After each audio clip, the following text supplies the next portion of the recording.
Yes, ready. 100 watts per minute. Start. यह कहना सरल है कि हम ऐसा करेंगे।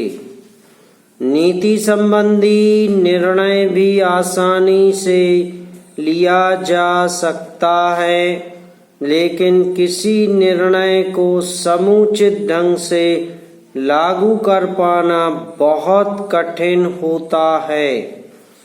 मैं यह बहाने की खोज के लिए नहीं कह रही हूँ, क्योंकि कठिनाइयाँ हों तो उन पर विजय पानी ही होती है और हम ऐसा करने के लिए कृत संकल्प हैं। लेकिन आपको पता होना चाहिए कि अमुक कठिनाइयाँ हैं और उन पर विजय पाने के लिए केवल इच्छा करने या वक्तव्य देने से काम नहीं चलता।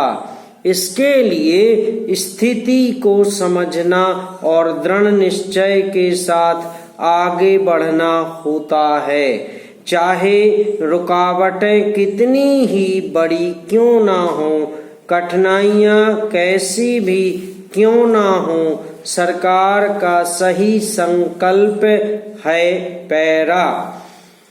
सार्वजनिक क्षेत्र को बहुत महत्वपूर्ण योगदान करना है। उसे यह काम अपनी उपलब्धियों द्वारा ही नहीं, बल्कि श्रमिकों की भागीदारी की भावना को अनुभव करते हुए करना है।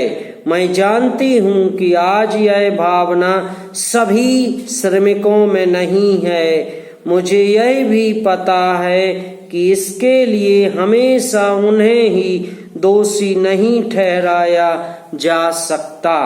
हमने प्रयास ही नहीं किया है कि उन्हें ऐसा एहसास होता रहे। मैं जानती हूँ कि अक्सर जो मजदूर किसी बांध के निर्माण में लगे हैं, उन्हें पता ही नहीं होता कि बांध होता क्या है पैरा।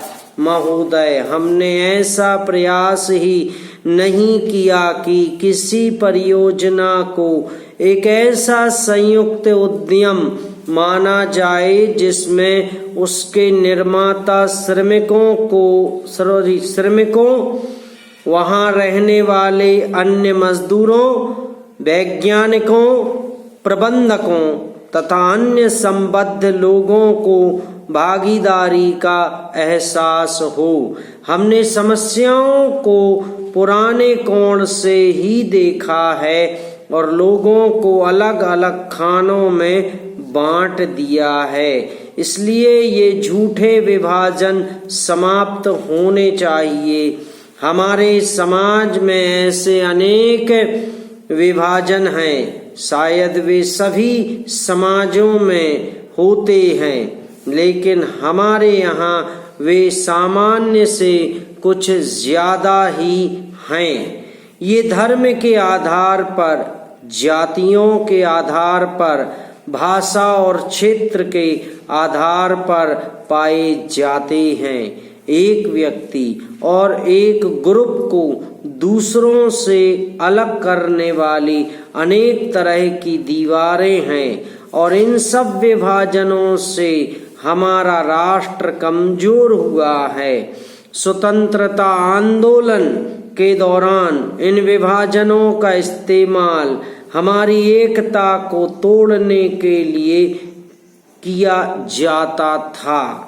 आज भी उन्हें उन लोगों को कमजोर बनाने के लिए काम में लाया जाता है जो एक होकर खड़े होना चाहते हैं, जो भिन्न भिन्न जातियों और धर्मों के होते हुए भी एक ही उद्देश्य से प्रेरित हैं। समाप्त।